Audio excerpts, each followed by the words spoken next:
the red flag flying near.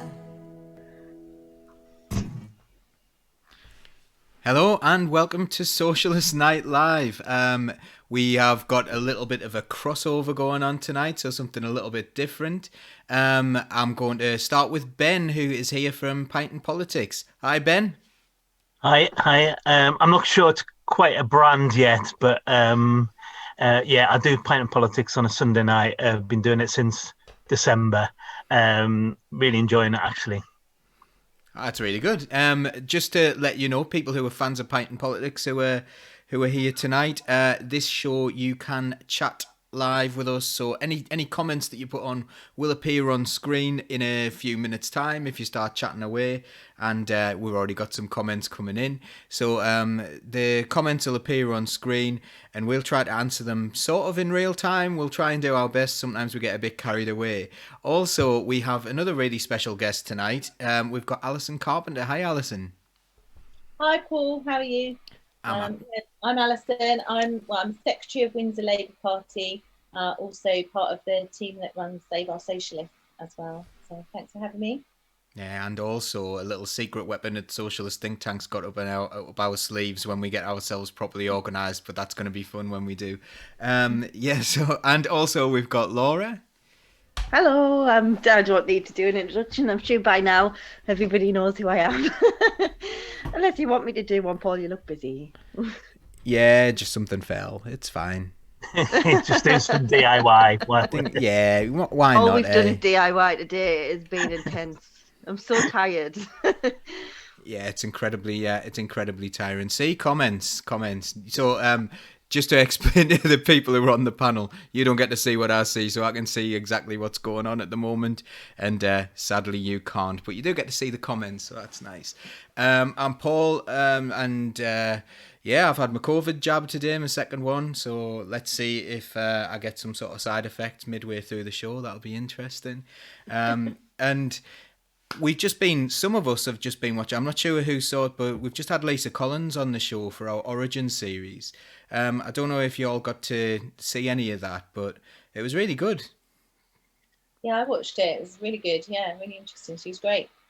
Yeah, she's spot on. It was really nice to talk about retail workers and how important they have been during COVID, because like they're sort of the forgotten people of the pandemic, aren't they? Because they had to go to work in those conditions, and that must have been frightening, really. There's two of my family work, in retail, in supermarkets. It is scary, So they have a lot of support, really. They were given PPE eventually and things like that, but it did seem to be quite slow, and they've had to wait for their jabs and all that sort of thing. So it was good to hear from her, and I was surprised at how many of them are members of trade unions as well. She was saying it's quite high percentages. Yeah, she was saying 80% Tesco, wasn't she? Was saying 80% Tesco membership. I don't know if that was a localised thing or a national thing. I think, but it was good to hear. Ostor have always had quite high density levels, particularly in Tesco, and they've because of that, managed to get some very good concessions for their workers. And I met Lisa actually last year or the year before, when we were doing a campaign around violence against retail workers and shop workers, and we went to Tesco's in concert. And it's a huge problem. Like even before COVID, people who work in supermarkets are just constantly abused and treated appallingly, and there's this kind of sense in which anything goes in a retail environment. A long time ago, I used to work in Waterstones, which is a different kind of retail environment, but we did get some people in there that really took some liberties, because you're behind the till, therefore you're kind of lower than them in terms of intellect and things. And actually, I mean, it's, you know, Waterstones, there used to be, you know, there was such knowledge behind the till as well. You know, people really, really knew their stuff, just as it would be in Tesco's. You know, if you talk to people in Tesco's who work there, they're incredibly knowledgeable about what their job is, and it's quite technical, some of it as well. So. Yeah, I thoroughly enjoyed Lisa's interview tonight. I've known Lisa for years, and it's interesting that I didn't meet Lisa through political means or trade union means. She's a friend of a friend, and we went out and got drunk together one night. And it's such a pleasure when you realise that you can talk about politics with somebody on a night out when you're not really meant to be talking about politics. Yeah. And she's just lovely. And I thought her interview, the point she made about working class people and the fact that historically we'll watch the telly or we'll see MPs and think, oh, they're like up here. We could never do that. And I love the fact that she's arguing for more representation of working class people in Parliament, because at the minute, well, and for, let's face it, for pretty much ever, the people who represent us haven't got a clue what it's like to be working class. And the fact that we've, you know, I'm pleased we've now got more Northern MPs, but it's not representative at all of the country. And she's absolutely right in saying that we need to encourage more people to get involved in trade unionism and through into politics as well, because we need our own people making decisions for us, I think. So she was spot on with that. I really enjoyed it. I love her stories as well. She tells lovely stories. Yes. Oh, and the one about our son who went into school and said one of the kids in school didn't have the PE kit, so they were like, right, well, you can't play then. So instead of leaving a kid out, our son was like, right, everyone, no one's doing it then. and they were trying to tell Lisa off, saying, can you have a word with them? She was like, no, I'm going to celebrate this. That's brilliant. I was like, yes. I love this. A 6-year-old wildcat strike. It's brilliant. Incredible. Great comments coming in so far. Thank you so much. Jane saying Lisa was fantastic. Tim was saying it's great to see Alison on. So there you go. You got a fan there. And nice to see a few different people commenting there. Quantum Skyline was saying that all MPs should be from working class backgrounds. You know, they certainly need to be better represented, don't they? You'd expect like 7% to be from private school backgrounds, but it's something really high, isn't it? I'm sure someone will stick that in the chat, the exact statistics. But we've got a question as well. Do you think that from Kat, who is also awesome, a great trade unionist, do you think that unionised workplaces would be able to provide a workers' chronology, thank you, of the pandemic? And she does think that. So yeah, do you think that unionised workplaces will be able to provide a workers' chronology of the pandemic?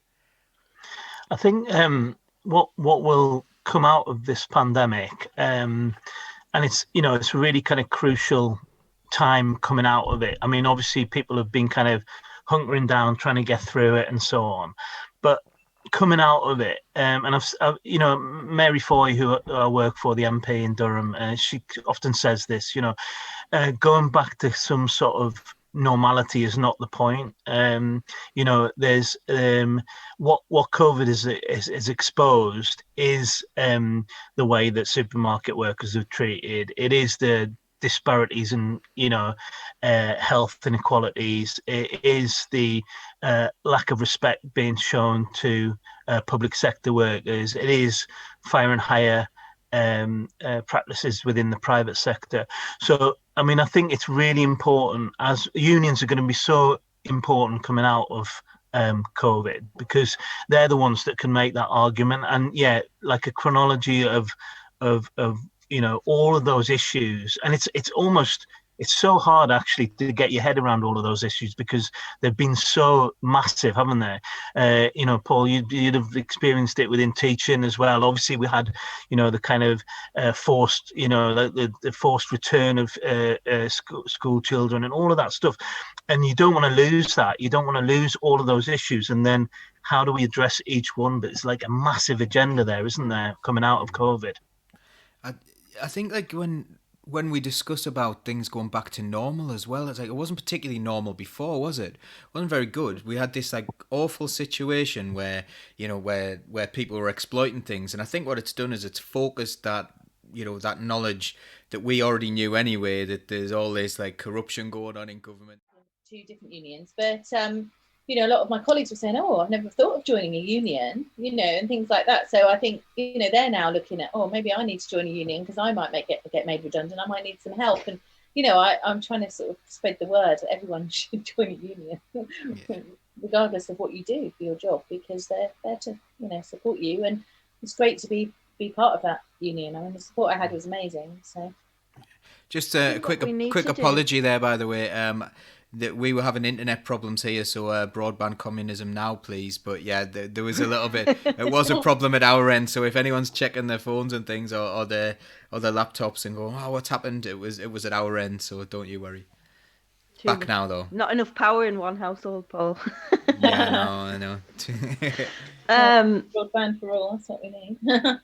I was just going to say on the trade unionism thing, I come across a lot of people who are a member of a trade union but tend to use it for as an insurance policy, and it's just something that sits there in the background that they pay for just in case. I think what we need to be doing is not only recruiting people to trade unions, but also trying to get them active within those trade unions, try and get them to start using their voice and looking after each other and fighting for the rights of whatever workplace they're in. Because I really think we're coming to a period now where the 99% of us really do need to start being a collective. We really do, and the way to do that is through your trade union, because honestly we can't carry on down this path. We can't keep going because our rights are just getting decimated day by day, and COVID has been a gift to the Tories. We're not allowed out to fight about anything, and if this bill gets passed where we can't protest, then we're in a lot of trouble.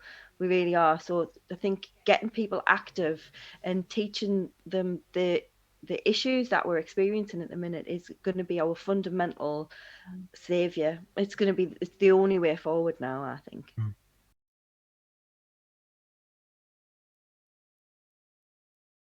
It's only really about, in terms of the potential of what trade unions can do, both in the workplace and in the community, it's only about 10%.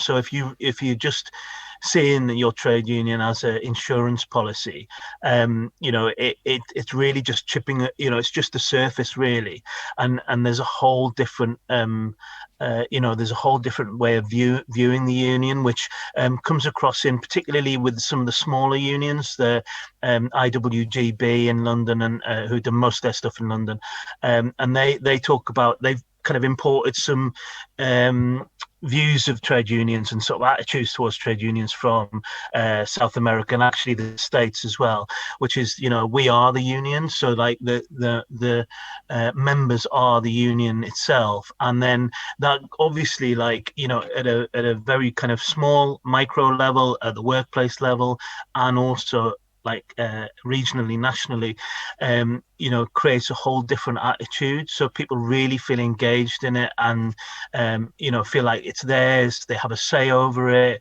and that obviously, that, because we all know as socialists that collectivism is power, and actually, one of the things I think is really important is if you just take a kind of purely servicing approach to trade unionism, actually you'll do less of a job with providing those services for your workers, because for your members, because they will be constantly under attack unless there's like that organizing strength as well. So it's actually a bit self-defeating.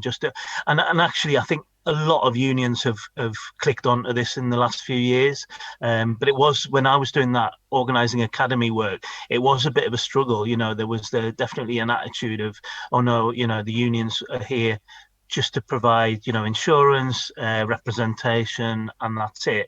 And then, of course, what happened is that trade union membership like fell off a cliff during the 1980s because of that kind of approach.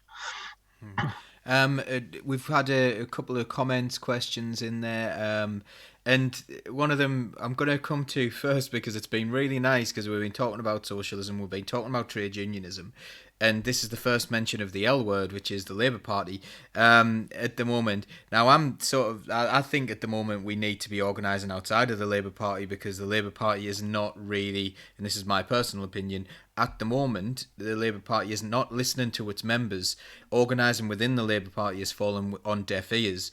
But I don't think we should really despair about that. I think this is an opportunity for us to work outside of Westminster because Westminster, I also think, is a bit of a closed shop as well.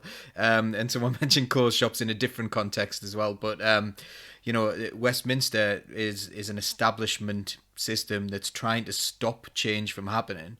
And I think within Labour Party have its own establishment systems to try to stop change from happening and stop members changing things. Certainly we see that at the moment. And the idea of working outside of that is really appealing to me at the moment. So a really good question there is, the comment was from Trudy Sellers, it would be nice if the current Labour Party followed the union model you're talking about. And Jane Strange has asked, are unions like Acorn the way forward? So the in-workplace model is really impractical for a lot of workers now, and I suppose that's right, the way workers have been separated from one another, and there are a lot of tricks to try to stop the power of trade unions, aren't there? Alison, Acorn, do you like them? Yeah, definitely. Yeah, we've got a local branch of Acorn in the Reading area. And as a person who rents, it's great to have that support as well. And definitely, I've just been given notice actually on my rental, and actually we've been given 6 months notice, which is something good. I guess that would have been normally 2 months. But I think that a lot of our trade union colleagues are actually involved in the Acorn rental thing as well. And but I don't know about the Labour Party, and they don't really seem to support very much at the moment, do they? In terms of helping, people who are losing their jobs, people who are having to lose their houses and things like that. So I think Acorn and places like that are really coming to the forefront to help people who need it. Mm-hmm.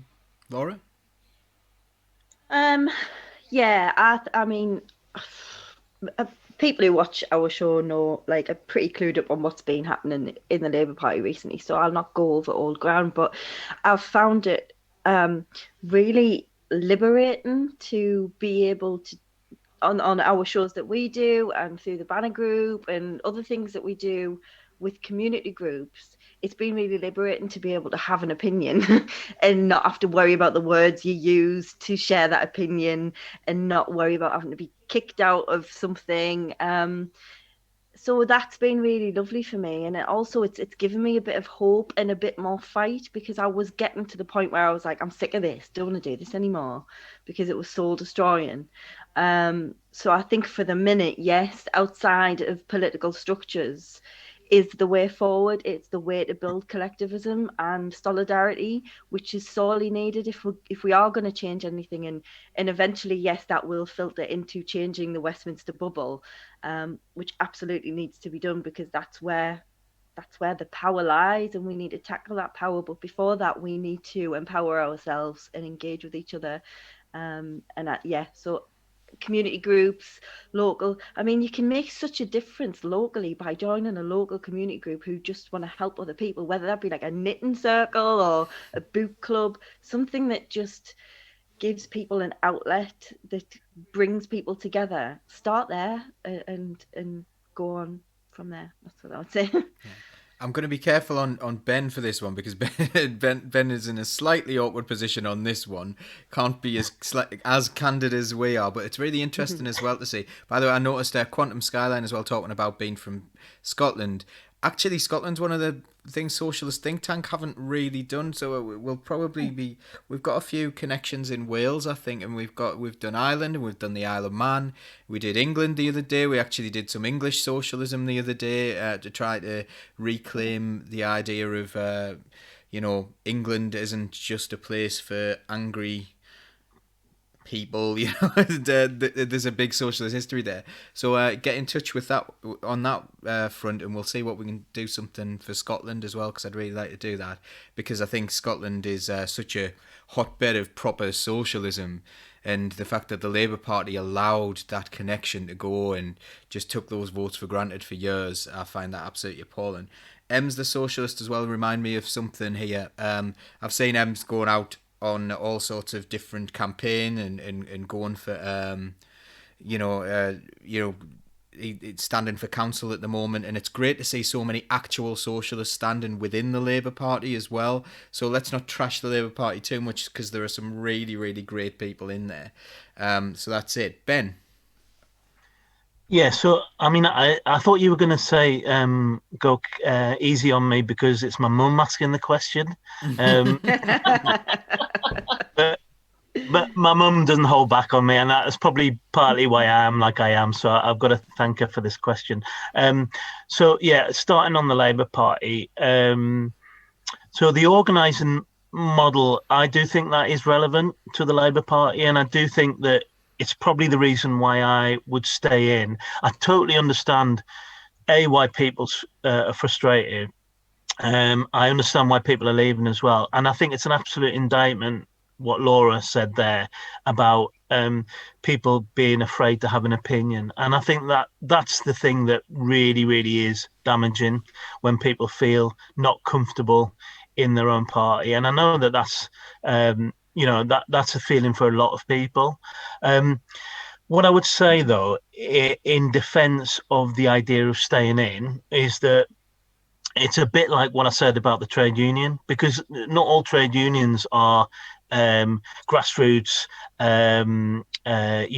radical, doing, getting out on the streets. You have to make them that. And it's the same with the Labour Party. I wrote an article ages ago, which wasn't very popular at the time with the party hierarchy under Ed Miliband, but it was basically saying, look, there's loads of socialists in the Labour Party, but the problem is that we've got our cards, our party cards in our back pocket, and that is it. And we're kind of not asserting our power within the Labour Party, and if we did, we might see some change. And obviously that was in 2013, 12, 13 or something around that sort of time, and it was around the time when the bedroom tax was coming up as well. So it was, you could see the little sparks of people sort of getting together and actually demanding that Ed Miliband came out against the bedroom tax, and it took him a year to actually do it officially, and it was so frustrating. But from those, there was a kind of seed there for the Corbyn movement, I think, and it was partly because people realised that they could actually change things within the party if they got together, and so we set up Red Labour just a few years before that, but during the Ed Miliband period. And one of the things about Red Labour was just to say, look, we can do this if we actually band together and if we organise from below. Don't think of it in terms of, in a way, ignore the leadership, because that's not the party. The party is the members. And of course, we had some good fortune along the way, which brought us to the Corbyn moment, I think. One being the Falkirk situation, which ended up with one member, one vote, which I can remember going to a meeting opposing that. I can't remember the exact date, but just before it, because we were socialists, we were mobilising against that because we thought it was taking the trade unions out of the out of the equation. And actually what it did was we should have seen really that it flipped it totally on its head. And it was a little bit of negativism in a way, that we thought that the members weren't socialist enough to change the party. And actually it was a little bit more tricky than that, because when I was talking to Alex Nunn a few weeks ago, and he pointed out that actually a lot of the Corbyn vote came from existing members, people who were there in 2015. So they had been sitting there. Now, I was a bit patronising because I think I called them people who were sleepwalking through the Labour Party, which is not, I probably should have used a different word. But that was kind of the point, that, you know, when you're not active and you don't make demands, then nothing changes. I know it's not as simple as that when people are being attacked, and you know, and there's all these other things going on. And I just want to say very quickly, sorry, Paul, a bit just about the trade unions, because I'm so like you know, I'm such a big advocate of trade unionism, and it's, you know, all of those kind of attitudes that I talk about there in the Labour Party, and the foundations of what we try to do with Corbyn were on trade union organising principles. It was like, well, you organise people, you spot leaders, you encourage people, you talk about you talk to the grassroots, and you get feedback and so on. So that all came from kind of a trade union point of view. So I think that Acorn are brilliant, like really, really good, and I think totally should encourage Acorn. But I think we should also encourage that kind of attitude within the trade union movement. So I think things like the Unite Community branches are superb and a really, really good idea. And I think they need to be, you know, even more resourced, because trade unions can have such a big impact in the community. And also then that community then gives strength to the trade unions in the workplace. So I think there's lots of different models out there, and I think unions are definitely starting to understand community organising a lot more as well. So I think there's I don't think it's an either or with Acorn or the kind of traditional trade union, although I do accept that you know, the workplace and the economy and especially with the gig economy has changed so much that you know, absolutely unions do have to adapt. Yeah, I think it's about trying to unite people, you know, and going in the same direction regardless. So Acorn, brilliant, you know, and then Unite Community, the Cats just mentioned in the comments there as well, absolutely brilliant. And what we're trying to do here at Socialist Think Tank as well is to have people thinking about these things and not getting bogged down too much in that like establishment system. The establishment isn't going to deliver us change. We need to change the establishment, which is a big challenge. So we're trying to like bring people together, and we have had discussions about like the Northern Independence Party, who some people really agree with within, so because we've got members in Socialist Think Tank, and you can join and you can be a member for free, or pay. It's up to you. You know, you'll still have equal membership, but it's we've had discussions about whether we agree or disagree and so on, and we don't really want the conversation to be about Westminster. We want it to be about something else. We want it to be about class. We want it to be about people coming together, because you know, the rich people, the establishment, they know it's a class battle. They know that they're looking after their class all the way. And, you know, we're spending a lot of time arguing with one another, and maybe we shouldn't be. Alison, with regards to the Labour Party, how's the Save Our Socialist thing coming, and how are people feeling in that movement? Well, so, I mean, the reason I'm still in the Labour Party is really for the local area, you know, because I feel that we do have a sense of community. And you know, someone put in the chat about the lack of people who attend meetings. I mean, we struggle to even get probably 5% of our members to even come to, even on Zoom, to come to a Zoom meeting, you know. We get good speakers each month and things like that.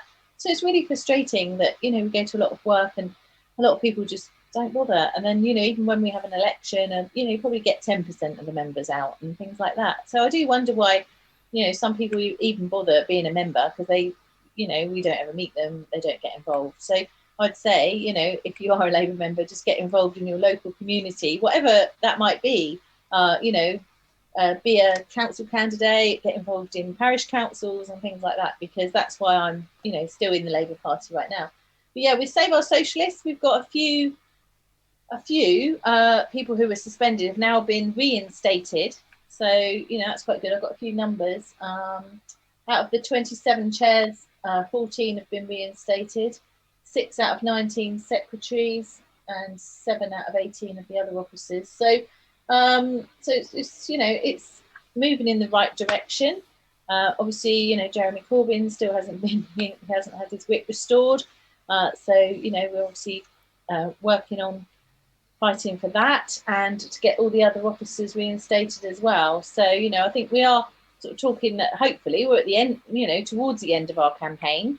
But I think it's been, you know, it has been successful. I think that, you know, we've given a good voice for those that have been suspended. We've had some good legal advice for them, and, and things like that. But you know, a lot of them have had a letter that have said, yes, you are reinstated, but you know, you've been really naughty, so you're going to be in trouble for the next year. You know, we're putting a red line on your account, as it were. You know, so but yeah, I think you know, so we're still pushing forward to get the whip reinstalled for Jeremy, and also to get all the other officers, you know, the remaining ones reinstated as well. I don't know why it's taken so long. It seems to just take forever. And you know, we do wonder whether, you know, some of those officers have now missed their AGMs, so they're no longer able to be the chair or secretary because they were suspended when the AGM happened, you know, and so you wonder whether the timing was done on purpose or not. Yeah, so it's all pretty shocking, really. I mean, one thing that I think about, we've become normalized to suspensions and expulsions and maneuvers, really. And what I've said, you know, several occasions is, it just struck me then when Alison was talking about, you know, what people might have missed while they've been suspended. And you know, it's not like, you know, being suspended from your Netflix account. You know, it's like this is serious stuff, and it means an awful lot to people. And people don't just become the secretary or chair of their local CLP or their branch without being really committed. And what have we done to them to do, you know, that? And I do think that that's a real lack of a duty of care, you know, and we're not, and that's even before we start talking about the mental health implications of all this, because when things really matter to people, you take it away from them, especially in the middle of a pandemic. You know, that we don't know basically how that would help, how it would affect somebody's mental health. And I'm sure for a lot of people out there, to be treated like that, to have the stigma of being suspended, you know, for, you know, there's obviously been a variety of different reasons why people have been suspended, but even the stigma of that, you know, really might drag somebody down, and that's what I worry about more than anything. I think it's like the individual stories of people. The politics we can deal with, but actually when you start affecting people's mental health in that kind of way, I think that's a real problem. And they know they're doing it as well, because with the suspension letters comes a phone number for the Samaritans. So they know that what they're doing is damaging. And I think especially when, I mean, I've not been suspended, touch wood, so I haven't had one of those letters, but I'm led to believe that a lot of them don't even give you any reason why. They just go, right, you've been suspended, we're investigating you. Bye. And then you don't hear anything. That must be absolutely awful. And Ben, you're absolutely right in what you're saying there. The duty of care is just like completely gone when they can just do that to people. And like I say, with the fact that they had the Samaritans information in there, they know exactly what they're doing. They know how bad it is. And some CLPs have been completely decimated, you know, without the chair and the secretary.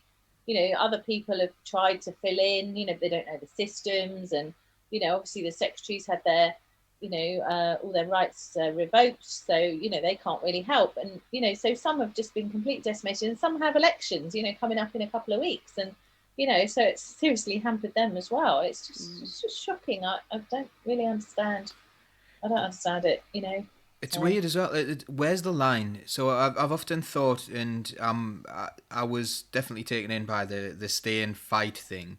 I've not really seen much fight. That's the worry for me, you know, the stay and fight. But what we're fighting against, like, they've literally kicked Jeremy Corbyn out of the party, and then they and then, like, when he was allowed back in the party because there was no reason to, Keir Starmer withdrew the whip. You know, like, where's the line? Like, you know, I want to know where the line is, you know, because we at what point do we fight? Because a lot's happened here. A lot's happened in the Labour Party. And, you know, in the Poland's ridiculously bad, and, you know, the leadership's ridiculously appalling, and no one's saying anything about it. And we're just like, are we even waiting for something? Because I do really worry about what's going to happen. Yeah, I do wonder about that, and I wonder about the lack of fight and also the effect of demoralization, because I think, we set our sights pretty high. I mean, it's only 18 months ago. Some of us might have been thinking that we were about to create a socialist Labour government, and with Jeremy, a prime minister, and that is a hell of a, I suppose, like the psychological drop from that position to where we have been, within 6 months or a year of that happening. I think that's hit people really hard. And I think that's probably knocked the stuffing out of quite a lot of people, although they might not see it like that. But and also it comes out in anger as well. So I mean, and I think Paul, you mentioned before about not kicking each other and not attacking each other, and I think that COVID on top of these defeats, and that kind of the level of expectation that there was within the movement, especially amongst a lot of young people who, maybe, I mean, I've been doing this for 30 years. I've been like through really, really bad times, and incredible defeats before I've joined the wrong party. It's been a complete mess. I've had to kind of, pull back from things and start again. And, so I'm kind of used to it a little bit. And I don't think it hit me quite as hard, although obviously working for Laura Pidcock, and us losing the seat there was really, really bad. But I think for a lot of people who've come into it and with all that enthusiasm, and then to have that knocked out of them, I can sort of understand why people aren't fighting back. But I do think that whether it's via different routes, whether it's through community organising, whether it's through the kind of little things that build confidence locally, whether it's through your trade union or anti-austerity movements, or whether it's through the Labour Party, I think we have to start putting back that confidence within people. I've just seen a comment coming here. It's quite an interesting one. We never get asked about this. Being from Sedgefield, it's a good one. So Joe McCluskey briefly read on the Tribune website about Blair's version of a mass party. Being from Sedgefield, what's the legacy of the Sedgefield model today? Now, I did look into this at one point as chair of Sedgefield CLP, and Blair did want a mass party. What we found, and Laura, I think I'm going to bring Laura in on this one, in Sedgefield Labour Party when we joined, and how it was, and the fact that members weren't engaged. So the legacy of the Sedgefield model was to absolutely trash the Sedgefield model, and then because the idea of the Sedgefield model was to have a mass membership, and then it was exported elsewhere around the country, and then they seemed to change their mind and they wanted to contract, and they wanted to have this centralised power system. So Laura. That's the first time I've heard of the Sedgefield model, and it is not what I recognise to be Sedgefield Labour Party at all. It is Talk a bit about now. A closed shop. It is now, yeah, but bloody hell. When we first came here, like, it was all the doors were locked. You weren't allowed in. You weren't allowed to speak. In fact, we actually got approached at I think we were at a Durham Labour Left meeting or something, and we spoke to a member from Wingate, where we now live, and we were like, "Oh, we're about to move there," and he was like, "You should come and join our Labour Party," and we're like, "Oh, okay, great." And then we quickly learned that he was very left and no one would talk to him. So we started organising. We found other left people, and the spider web started, and we all got together. And the first meeting Paul ever chaired was our first meeting we'd ever gone to. We went and just decimated the right wing there, because we just brought in all these people who'd never really felt welcome at meetings, and they were like, "Right, come on, let's do this." And so it's been quite left wing since then. But no, the Sedgefield model wasn't a thing. Maybe that was like a PR stunt or something, but it certainly wasn't like that when we got here. You weren't, I mean, I'm pretty sure they didn't even advertise a lot of the meetings. Yeah. It was all like one building, and the MP and his friends ran everything, and that was it.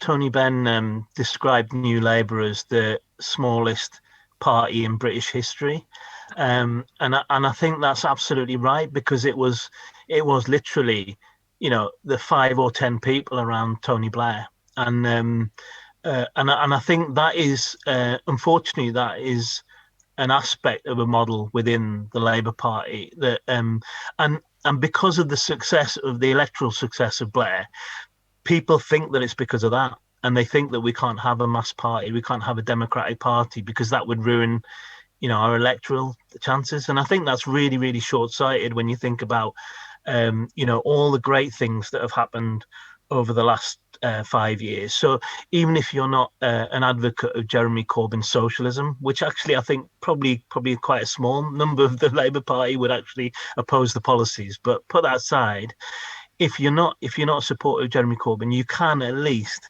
acknowledge that there's been this kind of huge upsurge of hope and grassroots activity and enthusiasm, and people turning up for meetings, and people doing things in the local community, people campaigning, people trying to make changes. Okay, not always successful, but to ditch all of that, and to go back to some sort of model that we can kind of recreate 1997. I think that is really, really myopic. I think I worry that is the plan. I mean, I think there's probably people within Starmer's office and beyond that have a bit more of a sophisticated take than that. I hope there are, but I would definitely I would plead with them actually to understand the good things that have happened over the last 5 years. Yeah, I've got to say on that it does seem to be like people are bringing up the past all the time. Well, Blair was elected, so that was 97. Things were different then. We've had this. The landscape has completely changed in the last 5 years. Completely changed. We've now got people who are engaged who've never been bothered about politics before. The age demographic of people interested in politics and making changes completely changed. We're a much, and I hate the term broad church, but we are a much broader church now with the people who are interested and want to make a change. And I think for that reason, we can't just.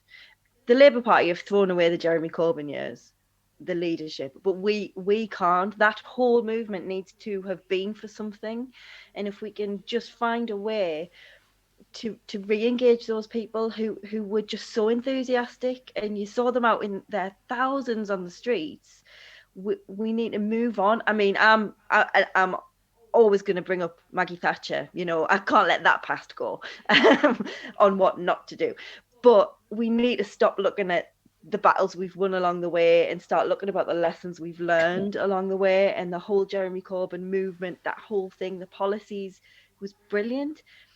Obviously, people have lost a lot of hope, and like Ben said, they've had the stuffing knocked right out of them. But if we can find a way to re-energize those people and remind them that movement was important, and that is, we should be shaping our politics towards that, the more the merrier in my eyes. That's where we should be going. But it's really hard to do because, as everyone sort of commented, it's at the minute we just feel a bit like, oh God, what is the point? I think in Sedgefield as well, we were a microcosm of what was going on in the party, and I think we had a greater understanding of what was going on. So when we took over all the officer positions in the CLP, we did not have a group of socialists fully behind us. They knew we were socialist, and they knew from my speech, etc. They knew where we stood politically, but they just hated what had gone on in their local CLP. We got people allied, we got people together who were not necessarily all politically identical, but they voted to try and get something to change and try to get something better. And I think we understood that we could have always fallen back into Starmer's hands, because I think people recognise with Owen Smith and And and in the leadership election where Jeremy first got elected in 2015, that the Labour Party had lost its way, and this like kind of establishment. And again, Ray, thank you for reminding me the establishment is not just Westminster, but there is an establishment within the Labour Party as well, and there's establishments all over the country doing all sorts of different things. But the way they had behaved, people found that absolutely appalling. People just wanted their say, and I think they saw Jeremy Corbyn as bringing that as well. So it wasn't just socialist ideas, it was something else. It was just fairness and having party democracy. That's what they were into. And then we got all these young people enthused, and now we've got the situation where Starmer's like, well, the first thing we need to do is really upset the young people, make them find politics really, really boring, and I'll go and pour myself a pint, and I'll be working class with my little pint in Hartlepool. And, and we've just gone back to this awful model. It's just crap, politicians pulling pints behind bars. I want to see them mopping up. Sick me. If they want to do a working class job, go in a pub and mop up some sick and have a photo of you just like with a mop, like really knackered. And then someone the other day was saying like pulling bottle caps off the floor and it's all sticky and stuff. The boss would always come down, wouldn't they? Like when you worked in a bar, the boss would come down if someone was important was in, and they'd pull a few pints because that's the easy job, that's the nice job, and I hate that when they pretend to be working class. I wonder what he would do. Oh, Laura, can we do that joke that we were talking about the other day about, imagine if he met some sex workers. You can say what you like. Yeah, maybe avoid that one for now, but like imagine if he did and he just like, right, well, I've been meeting these sex workers. What would he do? Would he pull a pint with them? What would he do? Anyway, sorry. Kind of got off on a tangent there. Alison, I'm going to bring you in. Oh, okay. I don't know much about your Sedgefield, what was it called, project? Yeah. So. Yeah, Tim said he'd write a book about it, by the way. So, yeah, Tim needs to write a book. We'll read it. Yeah, but like, how did you feel? Like, was this like limited to Sedgefield, or did you see that there was this coalition of people who weren't necessarily all like self-declared socialists, but they were just sick to death of the way the party was being run? Yeah, and I mean, we pretty much got socialist executive, I would say, in our CLP. We're quite a small CLP. We live in Windsor. It's probably like the most conservative area in the country. But I think we got elected because we organise and we get people together and we arrange, good meetings for people and try and be all inclusive, actually, of left and the right of the party.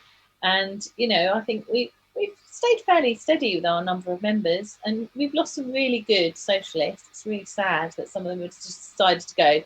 Mainly, when Jeremy lost the whip, a lot of people just decided to go. We told them to stay and fight, but they decided to leave. So it's really sad. Quite a lot of new members, quite a few of them we've never seen. They're obviously just involved for their own reasons. But we definitely had the most members we ever had, during the Jeremy Corbyn time. We had and so many young people. It was really good to get so many young people engaged, and I just feel it's really sad because I think a lot of them have lost hope, and we need to just keep that hope, glimmer of hope that things will get better. I think it's really interesting that about 27 minutes ago, Paul was all being smug about how we haven't even mentioned the L word. We go down rabbit holes, don't we? Yeah. But it's sorry, Paul. One thing that I was brought up in Sweden, which I think we talked about when we did the socialist origins thing, and it affected me a lot actually because it was there till I was 9. Like when you romanticize your childhood, obviously a little bit as well.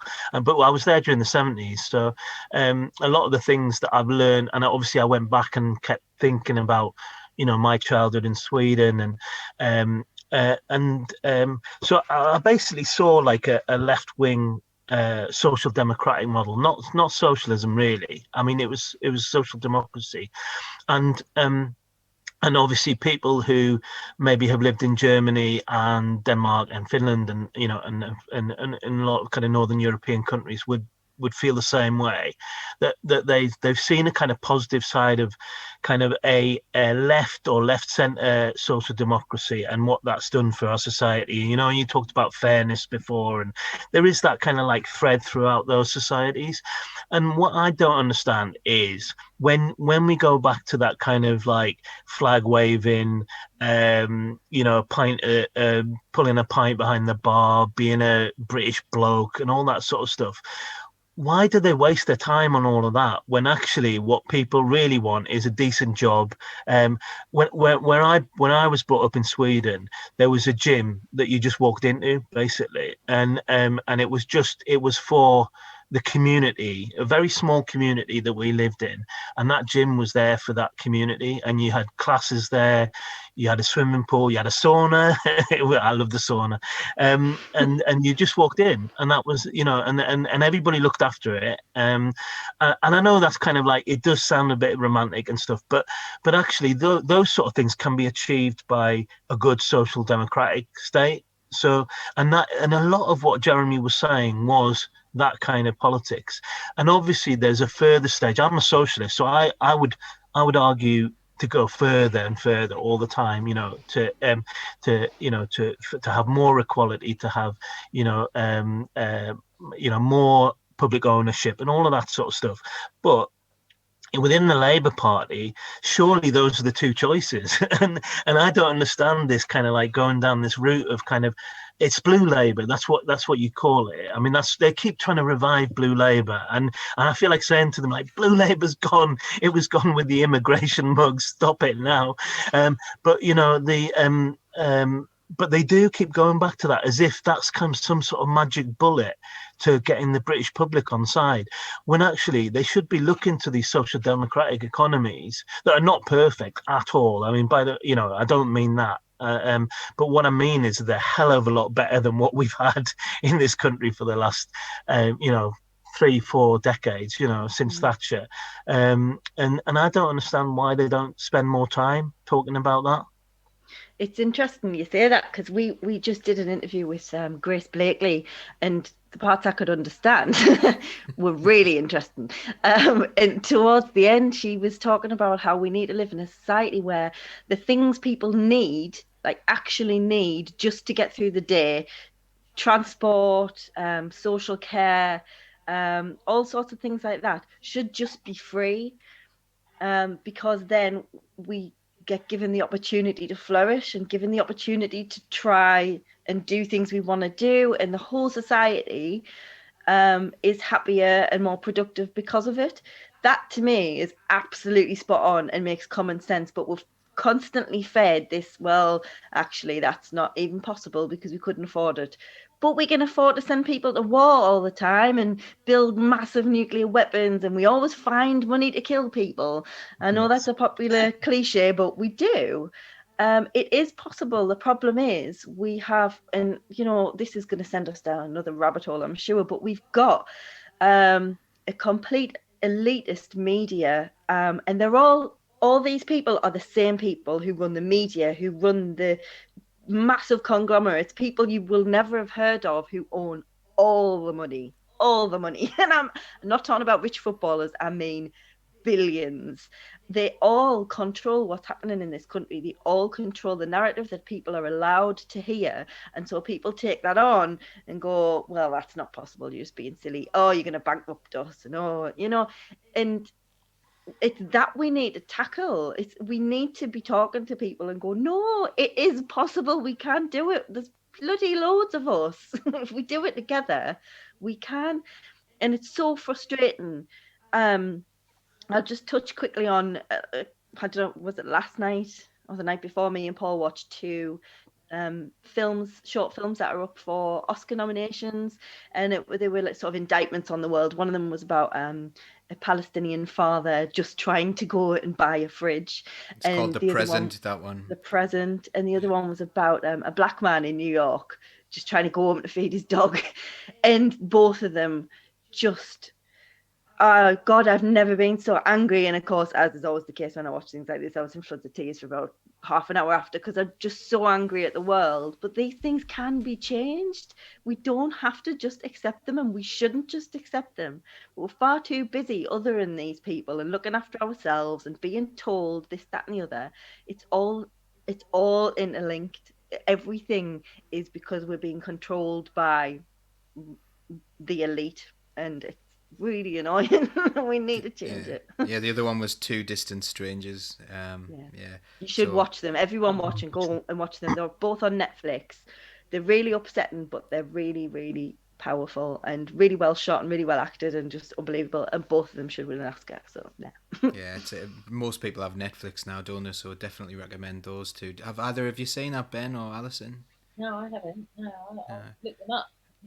So one of them's just someone who lives in the West Bank, and it's about him going to try and buy a present for his wife, and the difficulties that he has. He takes his little daughter with him, and just doing it's the most mundane thing. Like he's not even buying like a really expensive, lovely present for his. It's probably a little bit expensive, but it's like it's a mundane household appliance that he's going for, and the struggles that he faced in order to get there. It's awful. Honestly, like you can't, you wouldn't think you'd be in tears over someone going to try and buy a fridge, but you know it's painful. And then the other one's it's like Groundhog Day really, but if you were in America and black and just going about your business and there was a policeman there, it's really good. So recommend those two. We have a couple of questions in that I'd like to go to. There was one about Scottish independence. Like I think, what do we think about Scottish independence? It seems increasingly likely. What do we think? You know, do we At the support minute, I'll it, go or- if they can move the border down. Yeah, but then there's all those lovely socialists down south. We'd lose Alison then. We'd be in a different country to Alison. So. She can come and live with us. Yeah, I do. More the merrier. I live with a Scotsman, and he's probably actually he wasn't pro-independence during the last referendum, but he probably would be now. Obviously, he lives here, but so he probably won't get a vote. But you know, I think it should go to a vote because circumstances are different now to when we had the last referendum. You know, obviously, we've had Brexit and you know the politics and the different things that are going on. So yeah, I think they should have another vote really. Ben? I think, I mean, I'd probably agree that I would be fairly supportive of Scottish independence. So I think I would probably be. I think there was a kind of radical independence group that were quite active and unfortunately got kind of marginalised by the, you know, understandable support that the SNP got. From but there is a socialist independence movement, and I think that that got sidelined a little bit, and I think that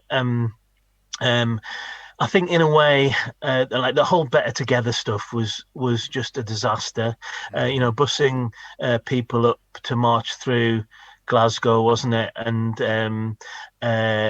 the Labour Party played that so badly, and I think that probably fueled independence, you know, support as well. And I suppose on one level, I think it would be damaging for us in England to lose Scotland, and obviously we kind of I mean, I identify with Scotland so closely. I mean, it's you know, we go to Scotland a lot. My favourite place is Edinburgh, but we also go to the Western Isles and stuff, and we talk and the Hebrides and I just love it, and I love the attitude there, and a bit what I was saying about Swedish kind of. You wouldn't necessarily call it politics, but like a cultural thing, where there's a kind of sense of fairness and a kind of at least an aim towards equality, and I think that's quite strong in Scotland. So, you know, when people get very angry about Scottish independence, I feel a bit defensive of that, because I think that actually, if you were in Scotland and you were being ruled by, you know, and you have to suffer all of the ridiculous kind of right-wing governments that we've had, and also, failed by the Blair government as well. I think we shouldn't be snotty about independence. I think we should at least try to understand it. I don't agree with. I think the SNP is a very complex beast. So there's some real right wingers in the and kind of Tartan Tories basically within the SNP, but then there's also some very good left wing and trade union supporting MPs as well. That to be honest, we do an awful lot of kind of work behind the scenes with in Parliament. So it's a mixed bag, but I would say I think Jeremy kind of like instincts for probably to support another referendum, but he could never quite say that, partly because the pressures on him from the Scottish Labour Party, which is but I think it's such a mess really, and Scotland should be like like it should be the place where a left-wing Scottish Labour Party should do so well, and obviously we're so far away from that. It's incredible. I have to say that in a far less articulate way, I think Scotland should absolutely have the right to have a choice. I can't see any reason why they'd want to stay here. They had the option of going at the minute, wouldn't you go? But also, I would just say, oh, for God's sake, don't leave us with this lot by ourselves. On a purely selfish note, I don't want to be left on this island by myself with them. We need as many people as we can get. I'm on the Better Together stuff, Ben, and I'm gonna agree with Laura here on the don't leave us here with them. On the Better Together stuff, like, why didn't we campaign as the left and as the Labour Party? Like, okay, right, brilliant. Like, how dare anyone say that people don't have the right to self-determination? Like, how dare people say, I don't know why that's even a question about whether they should be allowed to have. Why should people in England be deciding whether someone should be allowed to decide whether they want to be part of a union or not? That is entirely the people of Scotland's choice, and whatever they decide will be what should happen.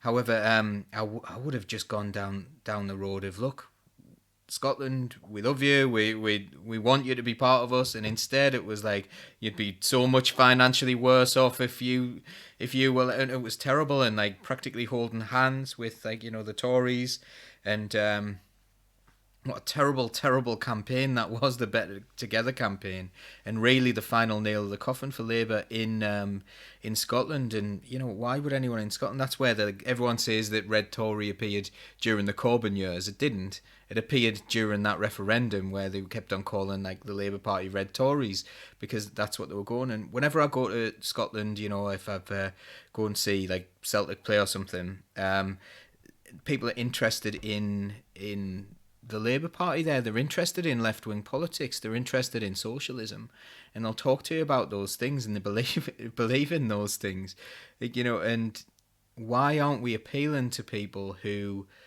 like socialism north of the border? Because there are a lot of them. We don't want to see Scotland leave because they're a good ally. I don't want to be left with a more right-wing government. There's a chance there, but absolutely blown. It's an absolutely awful situation we've got on. I've rambled a bit there.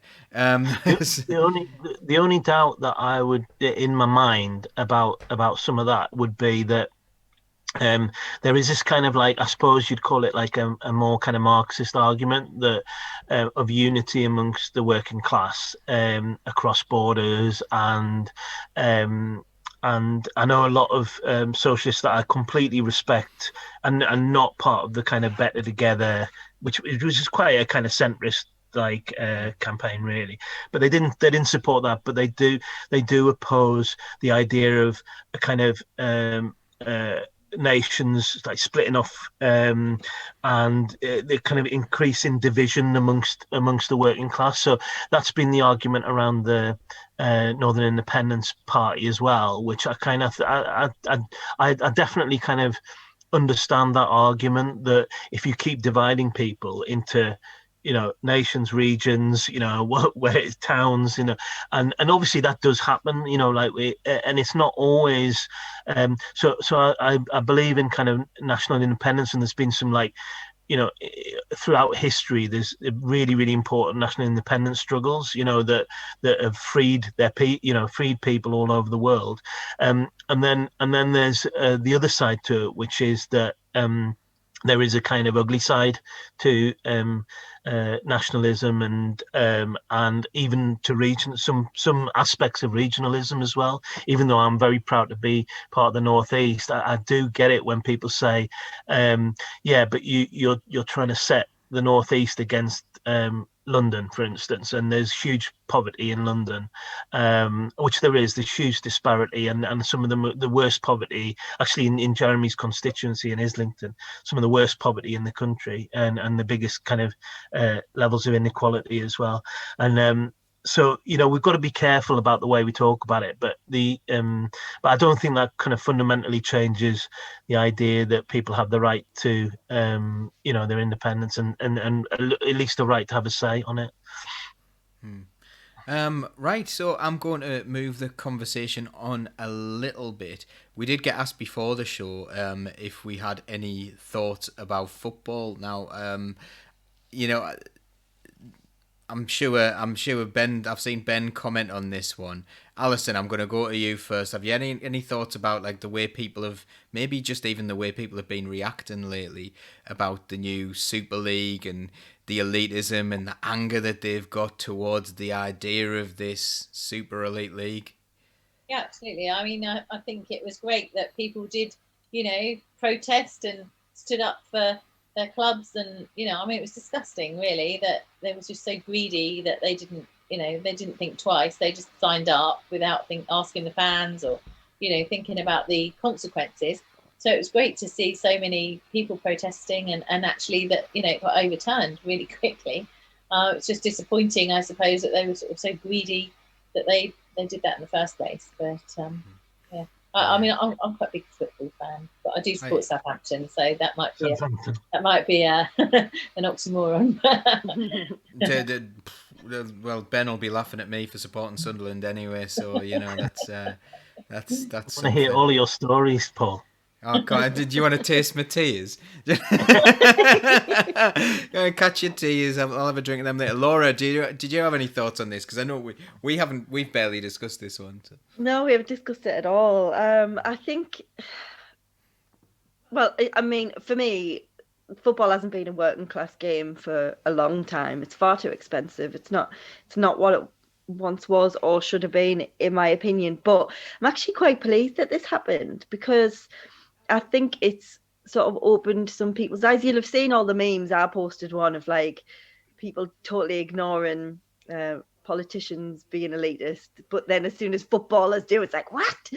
Actually, if it's got people talking about it and being angry about it, then that's a good thing. And also it's shown that getting angry about stuff and speaking up about it works.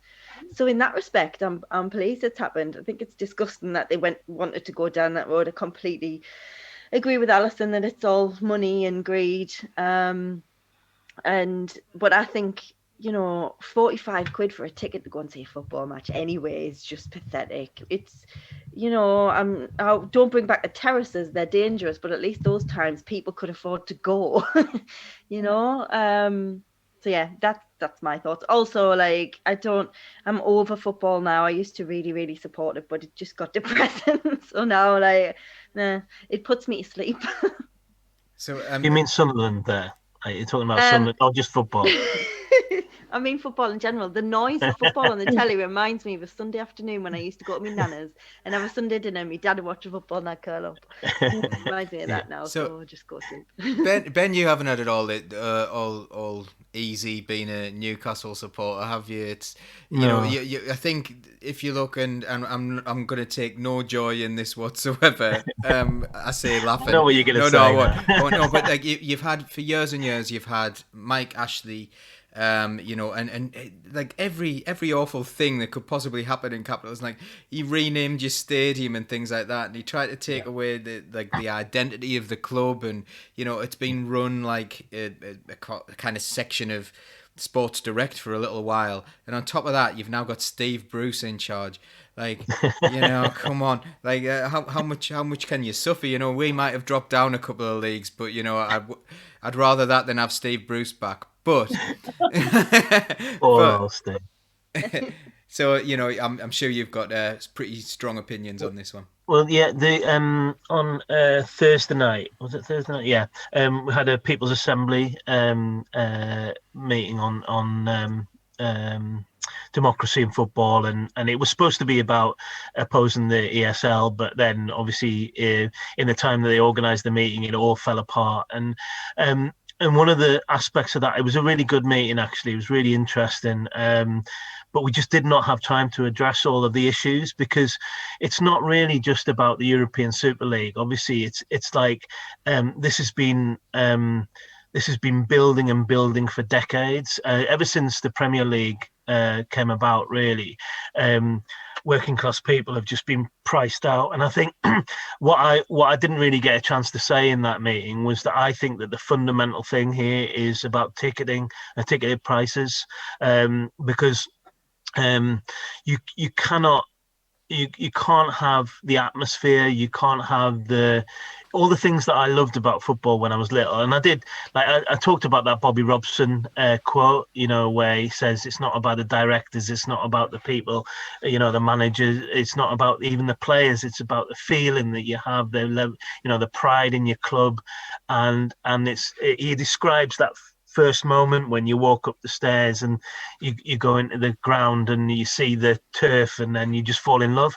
And I can remember feeling exactly the same. I said about my first kind of feeling like that, because first few years when I was 9, when I came from Sweden, I went straight to watch Newcastle United, and it was pretty bad. There was Bobby Shinton playing up front. It wasn't great, but so maybe I didn't feel in love then. But Keegan came along, and actually, thank you Southampton for that.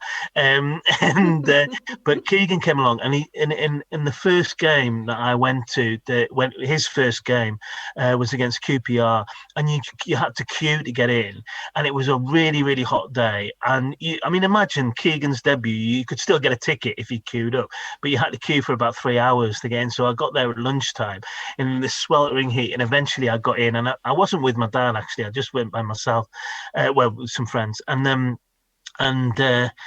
standing on the Gallagher and being kind of swayed around, and then Keegan scored, and like Keegan being the consummate, he just knew what to say afterwards. He said that the crowd sucked the ball in, and that was like, I remember hearing that when I was on the radio or whatever, when I was coming back, and just feeling that level of pride. And then I got in, and Trudy, my mum, will tell you this, that I got into the house and I was promptly sick everywhere. I just puked everywhere from the tension of the day. And the tension. It wasn't alcohol, was it, Ben? I was only like 12 or something. Well, that's probably why you couldn't handle it. Yeah, that's quite old to start doing. But yeah, so what I suppose the point is that a lot of people say, why do you waste this money on it? Why do you spend so much time with football, thinking about football? I mean, at least half of my brain is spent, over the years has been, thinking about football, and it's because of that. It's that kind of that original feeling of kind of falling in love with the club, and then you just can't leave it, and it's just awful. But it's horrendous watching somebody like Mike Ashley come along and really treat it like, apparently Mike Ashley bought some Adidas shares and then 3 days later sold them and made about 4 million quid or something. And he's done. He really wanted to do that with the club, but he's not been able to kind of shift it. And all of that stuff, about like the advertising hoardings and renaming the ground, and you go into that ground and like it's all kind of pipe music, and it's you go to the bar and you pay £6 for a plastic bottle of Carlsberg, and it's just awful the way that football fans have been treated. So it's not just about this. And I think that, one thing that would be wrong would be to say, right, the enemy here are those 6 clubs and that's it. no, the enemy is the way that football has been completely trashed by a class of people that have used it to, to increase their profiles, because it's not necessarily about making money, but it's about advertising and about all those things, that the prestige that comes with it. So I mean, football has been, I mean, Laura's right, it's been ruined, like absolutely wrecked, but there's still a little bit of me that wants to be there. It's probably a bit of nostalgia though, because like I remember like there was a period in my life where after seeing some really great footballers and stuff, and we saw like Sunderland go up under Peter Reid and Niall Quinn and Kevin Phillips playing up front, and it was good. It still felt like football. There were still tackles going in and what have you. And I used to really love playing as well. And I think it was like in the mid noughties, I remember playing somewhere, and absolutely everyone was just throwing themselves around and diving about, and this had like the game had changed somehow, and I was like, I don't feel like this really fits in with what I think football is. And like we were the kind of people who would clatter each other and then pick each other up and just get on with the game, and it was just a foul, and then but like if you fouled someone, then they'd either be crying trying to get you sent off, or they'd be starting on you trying to have a fight, and it was all this like theatrical, awful game. And I kind of fell out of love with it a bit when I was watching a lot of professional cycling, where like there was a guy who would, during the Amstel Gold Race a couple of years ago, he crashed, he split one of his kidneys, and still 140 kilometres from the finish, rode to the finish, won the race, necked a pint of Amstel because they were sponsored by Amstel, and then his season was over because he had to have 3 months out because he'd split his kidney in half. And then you're seeing people falling around and stuff, and I just think, football, it's been a bit, money has kind of ruined it, like the idea of the honour had gone, I mean, that honour of, we used to love, at Sunderland, we used to love someone who'd have a tackle, like John Kay, when he broke his leg, he used to just clatter people, and then he broke his leg, and there's photos of him, and I was there as well, it was, and he pretended, as he was stretchered off, he was pretending to be rowing a boat. I remember that. As he was going off, everyone's like, what is this guy doing? And there's a picture of Gary Bennett who does all this stuff for Show Races in the Red Card, just laughing, absolutely laughing. Now imagine someone doing that now, it's like a Greek tragedy if someone like, trips over and splits a fingernail open, and but back then it was like pretending to row boats when your leg's smashed in 3 places, One thing you should say though, Paul, because you and Laura have both been involved in this as well, is that there's also another side to it, which is that there's smaller clubs that have kind of like done incredible kind of things in terms of their politics and anti-racism initiatives and things like that.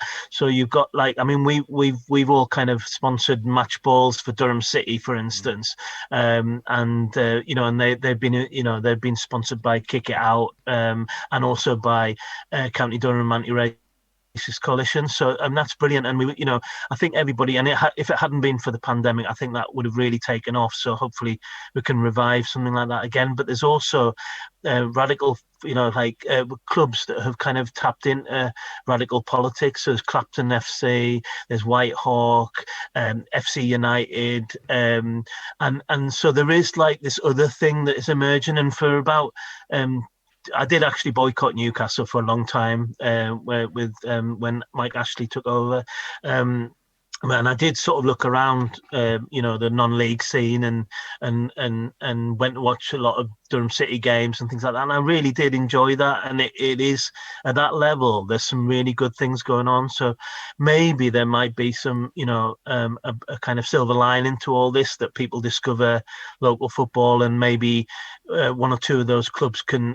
We definitely need a club in the northeast, which is like those clubs that are in London, and there's, I think, White Hawks, maybe Brighton, but that kind of capitalizes on the fact that people want a different kind of club.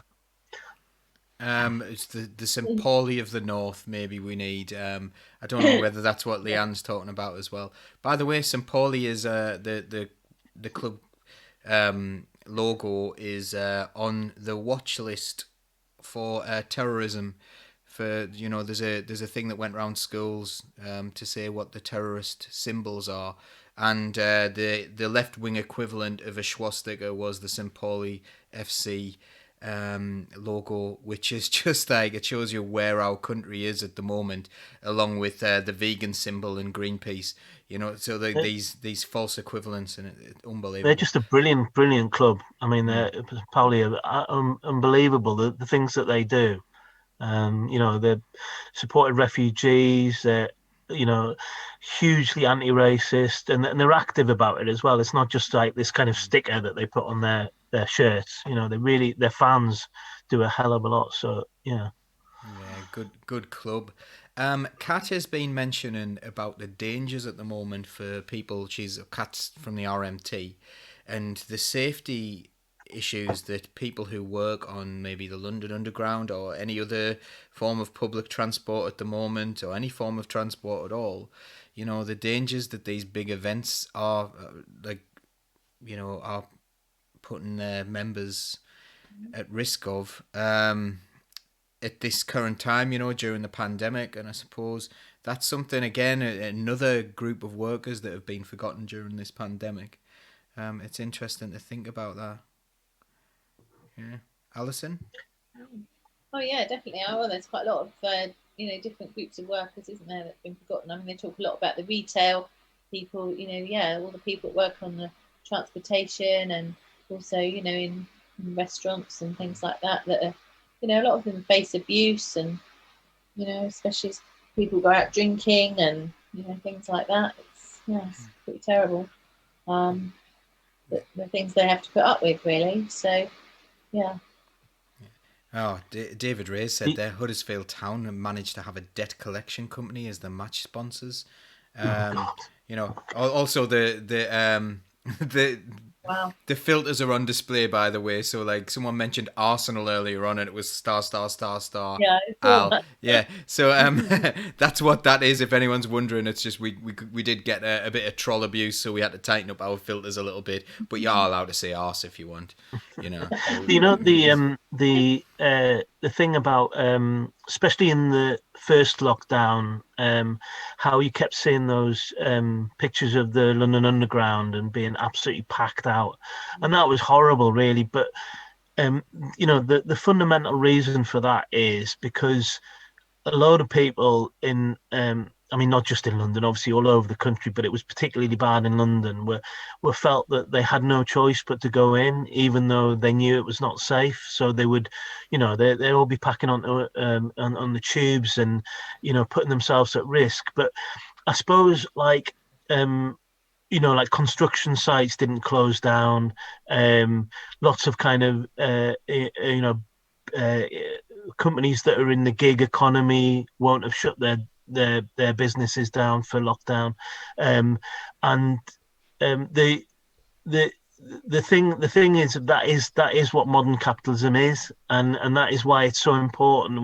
Where we started, which was to talk about trade unions and organizing and making sure that there's higher levels of density within those kind of precarious jobs as well, because you can't really make, like when we're thinking about transport workers that have a very strong union, the RMT are very strong, obviously, on the London Underground, but they're still put at danger because people are felt like they're being forced to go in. And until we sort out the bigger problems of society and the fact that there is, all these different layers of workers who have no rights, those sort of things, they are going to be the ones that put themselves in danger. If you think about going on a construction site, you're kind of putting yourself in danger. Especially if you're in a bad construction site, you're putting yourself in danger every day. So I suppose for some of those people, they would be thinking, well, COVID's just another one to add to the list. But I mean, what a terrible indictment that is of our society. Yeah, and I think Kat sums it up really well there, and she says it was appalling to see the government try to pit workers against the workers. So I have just noticed the time here, so I think we need to wind things up, don't we? It's getting to the time. We've had such good fun as well. Sorry if, and while Ben was making a really serious point there, I laughed. It was because Quantum Skyline had said it. I was surprised I hadn't filtered out the word Rangers. Yeah, I wouldn't do that. But thank you everyone for watching. So what I'm going to do now is I'm going to do some closing comments, and I think I'll come to Alison first. Well, thank you for having me. It's been really interesting. Yeah, interesting evening. Lots of debate and good topics. So yeah, thank you very much. And is there anything you want to plug or anything like that coming up? Yeah, I was going to say, keep following Save Our Socialists on Twitter and Facebook, and keep up to date with the suspensions, and hopefully we'll see more reinstated, and hopefully, we'll see Jeremy have the whip restored as well. So, do you think that'll happen? I hope so, but I don't know. I'm going to say no. I don't think it is going to happen, but anyway, not under Starmer anyway. I understand he's too busy pulling pints. Laura? Just thank you to Ben and Alison for coming on. It's been really lovely. The topics we've talked about have been quite wide-ranging, so I'll sum up with collectivism is what it's all about. Find your community, find your people locally, and speak to them, and get involved in anything you can, and then that movement will spread, and the joy and the hope and the love will come with you, and we'll all join together to change this horrendous society we've got at the minute. And then who knows, one day maybe we'll change the world. Keep fighting, and just keep finding that hope wherever you can. And thank you. And Laura's in the room next to me, and I'm thinking that she must have been on some sort of substance tonight to make such a happy and hopeful speech. So, maybe you were delirium, Paul. I need to go bed. Ben. Thanks. It's been great. I really enjoyed it. I have unfortunately drank my supplies for tomorrow night, which is what I need to plug. So I'll need to go out and get some more beer. Tomorrow night we've got Pint in Politics. So I think you and Laura Paul are coming on. And I was kind of like thinking, I was planning the whole time, if you asked me anything nasty, then I would get you back tomorrow night. But it hasn't really been that, although apart from my mum coming on, obviously. That wasn't our fault. No, that's an occupational hazard. But I think it's been really good. And I suppose there'll be like a part 2 tomorrow on Pint in Politics. And I think Paul will get a bit more of a chance to have his say as well, instead of being the host kind of thing. And we might talk about Sunderland, maybe. I don't know. We'll not bother. But that's on at 8:00 tomorrow night. So every Sunday we have Pint in Politics, and it's on Socialist Telly, which you can find on Facebook, YouTube, and Twitter. Brilliant. We're looking forward to that. Also, I'm gonna do something that's a little bit different. If you're listening on the podcast, you don't often get mentioned, but we do. Like this goes out as an audio podcast as well. So we hope you're enjoying it, and we do get enjoyed in countries all over the world. I think we're up to like 50 odd different countries, and unless people have got some really extreme proxies on, and it's actually just one person who's like listening from Moldova, or so we've got some really interesting people. So it's nice to mention you. I hope that you are enjoying it, and I hope you understand when we're talking about comments that are coming on the screen and stuff, because it must be a bit weird on the audio podcast on that one. Don't forget you can become a member of Socialist Think Tank. Don't forget to tune in tomorrow at 8:00. That'll be on Socialist Telly. I think we will share that as well on Socialist Think Tank. So let's have part 2 tomorrow. And I've just forgotten that I'm doing some technical things there that I've forgotten to do. But I will now tell everyone to wave. See you later. And Bye. Thanks Bye. everyone for being involved. We keep the red flag flying here.